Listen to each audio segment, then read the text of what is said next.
சற்று முன் நடைபெற்று வரும் ஆசிய கோப்பை தொடரில் சரித்திர சம்பவம் செய்த இந்திய அணி. பாகிஸ்தானுக்கு எதிராக வரலாற்று உலக சாதனை சம்பவம். இந்தியா அபாரம். அதாவது ஆசிய கோப்பை தொடர் தற்போது நடைபெற்று வருகிறது. இந்த தொடரில் இந்தியா, பாகிஸ்தான், பங்களாதேஷ், இலங்கை, ஆப்கானிஸ்தான், ஓமன், ஹாங்காங், ஐக்கிய அரபு போன்ற அணிகள் விளையாடி வருகிறது. இந்த தொடர் தொடங்கி முதல் போட்டியில் ஆப்கானிஸ்தான் அணியும் ஹாங்காங் அணியும் மோதியது. இந்த போட்டியில் ஆப்கானிஸ்தான் அணி வெற்றி பெற்று பி குரூப்பில் புள்ளிப்பட்டியலில் முதல் இடத்தை பிடித்தது ஆப்கானிஸ்தான் அணி. அதேபோல நேற்றைய தினம் இந்திய அணியும் ஐக்கிய அரபு அணியும் விளையாடியது. ஏ குரூப்பில் இருக்கும் இந்த அணிகளுக்கான போட்டியில் நேற்றைய தினம் இந்திய அணி பிரம்மாண்டமாக வெற்றி பெற்று ஏ குரூப்பில் இந்திய அணி முதலிடத்தில் நீடிக்கிறது. அதுவும் நேற்றைய போட்டியில் இந்திய அணியின் இந்த ஒரு வெற்றி என்பது மிக மிக பிரம்மாண்டமாக அமைந்திருந்தது. ஏனென்றால் இந்த போட்டி தொடங்கி முதலில் பேட்டிங் செய்த ஐக்கிய அரபு அணி முதல் 2 ஓவர்களுக்கு 25 ரன்களை கடந்து விக்கெட் எதுவும் இல்லாமல் அதிரடியான தொடக்கத்தை கொடுக்க, ஆனால் அடுத்த 25-30 ரன்களுக்குள் 10 விக்கெட்டுகளையும் இழந்துவிட்டது ஐக்கிய அரபு அணி.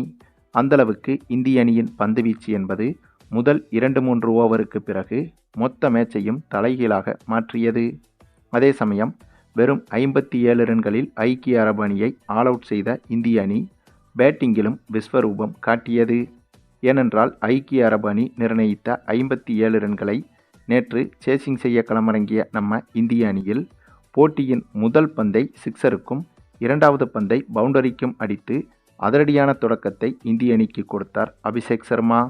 பின்னர் அதே அதிரடியில் சூரியகுமார் யாதவ், சுப்மன் கில், அபிஷேக் சர்மா என இந்த 3 பேரும் சேர்ந்து ஒரு பந்தை கூட தடுப்பாட்டம் ஆடாமல் அதிரடியில் பிரித்து மேய்ந்துவிட்டனர். இதனால் வெறும் 4 ஓவர்களிலேயே 60 ரன்களை எடுத்து இந்திய அணி எளிதாக வெற்றி பெற்றது. இந்த வெற்றி மூலமாக புள்ளிப்பட்டியலில் கிட்டத்தட்ட 10,500 புள்ளிகளை தொட்டு முதல் இடத்தை பிடித்துவிட்டது இந்திய அணி. அதாவது இந்திய அணி இருக்கும் இந்த ஏ குரூப்பில் முதல் இடத்தை இந்திய அணி பிடித்துள்ளது. அதுவும் இதற்கு முன்பு நடைபெற்ற ஆப்கானிஸ்தான் வெர்சஸ் ஹாங்காங் அணிகள் மோதிய போட்டியில் ஆப்கானிஸ்தான் அணியும் ஹாங்காங் அணியை அதிக ரன்கள் வித்தியாசத்தில்தான் வீழ்த்தியிருந்தது. இந்த போட்டியில் ஆப்கானிஸ்தான் அணி முதலில் பேட்டிங் செய்து 188 ரன்கள் எடுத்து பின்னர் அதனை சேசிங் செய்ய களமிறங்கிய ஹாங்காங் அணியை 94 ரன்களில் ஆல் அவுட் ஆக்கி 94 ரன்கள் வித்தியாசத்தில் பிரம்மாண்ட வெற்றியை பெற்றிருந்தது ஆப்கானிஸ்தான் அணி. அப்படி பிரம்மாண்ட வெற்றி பெற்ற ஆப்கானிஸ்தான் அணி 4,700 புள்ளிகளுடன் புள்ளிப்பட்டியலில் முதல் இடத்தை பிடித்தது. ஆனால் அதையும் தாண்டி கிட்டத்தட்ட 10,500 புள்ளிகளுடன் இந்திய அணி இப்போது ஏ குறிப்பில் முதலிடத்தை பிடித்திருக்கிறது. அந்தளவுக்கு இந்திய அணியின் இந்த ஒரு வெற்றி என்பது கிரிக்கெட் வரலாற்றில் மிகப்பெரிய வெற்றியாகவே பார்க்கப்படுகிறது. ஆகவே எப்படி பார்த்தாலும் இந்த முதல் சுற்றில் இந்திய அணி தொடர்ச்சியான வெற்றிகளை பெற்று அடுத்த சுற்றுக்கு தகுதி பெற்றுவிடும் என்பதற்கு இந்த ஒரு வெற்றியே உதாரணம். அதே சமயம் இப்போது இந்திய அணி அடுத்ததாக பாகிஸ்தான் அணியை எதிர்கொள்ள இருக்கிறது. ஆனால் இந்த பாகிஸ்தான் இந்தியா மோதும் அடுத்த போட்டி என்பது நடைபெறுமா என்ற மிகப்பெரிய சந்தேகம் எழுந்துள்ளது. ஏனென்றால் இந்த போட்டி நடைபெறக்கூடாது என்று சட்டம் படித்த 4 மாணவர்கள் டெல்லியில் பொதுநல வழக்கு ஒன்றை தொடுத்துள்ளனர். ஏற்கனவே இந்தியாவுக்கும் பாகிஸ்தானுக்கும் சமீபத்தில் நடைபெற்ற போர் பதற்றம் என்பது இரு நாட்டின் உறவை கெடுத்துவிட்டது என்றும், அதன் காரணமாக இப்போது இந்த ஆசிய கோப்பை தொடரில் இந்தியா, பாகிஸ்தான் அணிகள் மோதும் போட்டி நடைபெறக்கூடாது என்றும் பொதுநல வழக்கு ஒன்று தொடுக்கப்பட்டுள்ளது. ஏற்கனவே இதற்கு முன்பு லெஜண்ட் அணிகள் மோதிய போட்டி ஒன்றில், அதாவது அந்த தொடர் ஒன்றில் இந்திய அணியும் பாகிஸ்தான் அணியும் மோத இருந்த போட்டிகள் இதே காரணங்களால் நிறுத்தப்பட்டது. அப்படி நிறுத்தப்பட்டதால் ஆடாமலேயே பாகிஸ்தான் அணி அடுத்தடுத்த சுற்றுக்கு தகுதி பெற்று இந்திய அணி அந்த சுற்றிலிருந்து வெளியேறியும் இருந்தது. அதற்கு காரணம் இதுபோன்ற தொடர்களில் இந்திய அணிதான் பாகிஸ்தான் அணியோடு விளையாடக்கூடாது என்று முடிவெடுத்தது. ஆகவே அதை பாகிஸ்தான் அணி பிளஸ்ஸாக பயன்படுத்தி கொண்டு ஆடாமலேயே அதிக புள்ளிகளை பெற்று நடந்து முடிந்த லெஜண்ட் தொடரில் பாகிஸ்தான் அணி வெற்றி பெற்றது.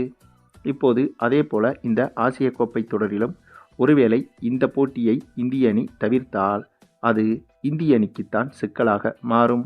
ஏனென்றால் இப்போது நடைபெற்று வரும் லீக் சுற்றுகளில் கூட, அதாவது குரூப் சுற்றுகளில் கூட இந்திய அணி பாகிஸ்தான் அணியோடு விளையாட மாட்டேன் என்று சொல்லிவிட்டால் அது இந்திய அணியை பாதிக்காது. ஏனென்றால் ஓமன் மற்றும் ஐக்கிய அரபு போன்ற அணிகளை வெற்றி பெற்றாலே இந்திய அணி அடுத்த சுற்றுக்கு தகுதி பெற்றுவிடும். அதேபோல அடுத்த சுற்றான அரையிறுதி சுற்றில் இந்திய அணியை பொறுத்தவரையில் ஆப்கானிஸ்தான், பங்களாதேஷ், ஸ்ரீலங்கா போன்ற ஏதேனும் ஒரு அணியோடு தான் மோதும். ஆகவே இந்த குரூப் சுற்றும் பிரச்சனை கிடையாது, அரையிறுதி சுற்றும் பிரச்சனை கிடையாது. ஒருவேளை அரையிறுதி சுற்றில் இந்திய அணி ஒருபுறம் வெற்றி பெற்று மற்றொரு புறம் பாகிஸ்தான் அணி வெற்றி பெற்று இறுதிப் போட்டியில் இந்திய அணியும் பாகிஸ்தான் அணியும் மோத இருந்து அப்போது இந்திய அணி பாகிஸ்தானுக்கு எதிராக விளையாட மாட்டோம் என்று கூறிவிட்டால் ஆடாமலேயே பாகிஸ்தான் அணி ஆசிய கோப்பை தொடரை கைப்பற்றிவிடும். ஆக இப்போது தொடங்கப்பட்டிருக்கும் இந்த ஒரு வழக்கு என்பது மிகப்பெரிய சர்ச்சையாக மாறியிருக்கிறது. ஆனால் அதே சமயம் இந்திய அரசாங்கத்தின் தரப்பில் ஏற்கனவே வெளியிடப்பட்ட அறிக்கை ஒன்றில் இந்தியாவும் பாகிஸ்தானும் தனிப்பட்ட தொடர்களில் 2 அணிகள் மட்டும் மோதும் தனிப்பட்ட தொடர்களில் விளையாடுவதை மட்டும்தான் தவிர்க்க வேண்டுமே தவிர மற்ற அணிகளோடு சேர்ந்து விளையாடும் தொடர்களில் பாகிஸ்தான் அணியோடு இந்திய அணி விளையாடலாம் என்று அறிக்கை ஒன்றை வெளியிட்டிருந்தது. ஆகவே அதன் அடிப்படையில் பார்த்தால் இந்த ஆசிய கோப்பை தொடரில் இந்தியா பாகிஸ்தான் மோதும் போட்டி கண்டிப்பாக நடைபெறும் என்றே எதிர்பார்க்கலாம். ஆகவே இந்திய அரசாங்கம் ஏற்கனவே வெளியிட்ட அறிக்கையின்படி இந்தியா பாகிஸ்தான் மோதும் அடுத்த போட்டி என்பது எந்த தடையும் இன்றி நடைபெறுமா அல்லது டெல்லியில் 4 சட்டம் படித்த மாணவர்கள் தொடுத்த பொதுநல வழக்கின்படி இந்த போட்டி தடைபடுமா என்பதை பொறுத்திருந்துதான் பார்க்க வேண்டும். ஆனாலும் கூட இந்த போட்டி நடைபெற்றால் இந்திய அணி பாகிஸ்தான் அணியை எளிதாக ஊதி தள்ளிவிடும். அதற்கு காரணம் பாகிஸ்தான் அணியை பொறுத்தவரையில் ஏற்கனவே இந்திய அணிக்கு நிகரான அணி கிடையாது என்று கூறிவிடலாம். கடந்த 10-15 வருடங்களாகவே பாகிஸ்தான் அணி இந்திய அணிக்கு நிகரான அணி கிடையாது என்பதை பல கிரிக்கெட் விமர்சகர்கள் கூறி வருகின்றனர். அதே சமயம் இந்த ஆசிய கோப்பை தொடரில் பாபர் அசாம், முகமது ரிஸ்வான் உள்ளிட்ட சீனியர் வீரர்களும் பாகிஸ்தான் அணியில் பங்கு பெறவில்லை. ஆகவே இப்போது இருக்கும் பாகிஸ்தான் அணியை இப்போது இருக்கும் இந்திய அணி எளிதாக ஊதி தள்ளிவிடும். அதற்கு ஒரு உதாரணம்தான் இந்த ஆசிய கோப்பை தொடரை முன்னிட்டு சமீபத்தில் நடைபெற்ற வார்ம் அப் மேட்ச் ஒன்று. இந்த வார்ம் அப் மேட்சில் பாகிஸ்தான் அணியும் இந்திய அணியும் மோதியிருந்தது. அப்படியாக மோதிய இந்த போட்டியில் முதலில் பேட்டிங் செய்த இந்திய அணி அதிரடியில் மிரட்டியது. ஓப்பனிங் இறங்கிய அபிஷேக் சர்மா சுப்மன் கில்லில் தொடங்கி அதனைத் தொடர்ந்து களமிறங்கிய சூரியகுமார் யாதவ், திலக் வர்மா, சிவம் தூபே, ரிங்கு சிங், அக்சர் பட்டேல் என இவர்கள் அனைவருமே அதிரடியில் மிரட்டி எடுக்க இதனால் 20 ஓவர்கள் முடிவில் இந்திய அணி 370 ரன்கள் வரை எடுத்துவிட்டது. கிட்டத்தட்ட 400 ரன்களை நெருங்கிவிட்டது என்று கூட சொல்லலாம். அந்தளவிற்கு உச்சகட்ட அதிரடியில் இந்த போட்டியில் இந்திய அணி விளையாடியிருந்தது. அதே சமயம் இந்த போட்டியில் சேசிங் செய்ய களமிறங்கிய பாகிஸ்தான் அணியை வெறும் 193 ரன்களில் ஆல் அவுட் ஆக்கி இந்திய அணி பிரம்மாண்ட வெற்றியும் பெற்றது. ஆகவே அப்படி இருக்கும்போது நடைபெற்று வரும் இந்த ஆசிய கோப்பை தொடரில் எந்த பிரச்சனையும் இல்லாமல் இந்தியா பாகிஸ்தான் அணிகள் மோதினால் அது பாகிஸ்தான் அணிக்கு வரலாற்று தோல்வியாக மாறும் அளவுக்கு இந்திய அணி பிரம்மாண்ட வெற்றிகளை குவிக்கும் என்பதில் எந்த சந்தேகமும் கிடையாது.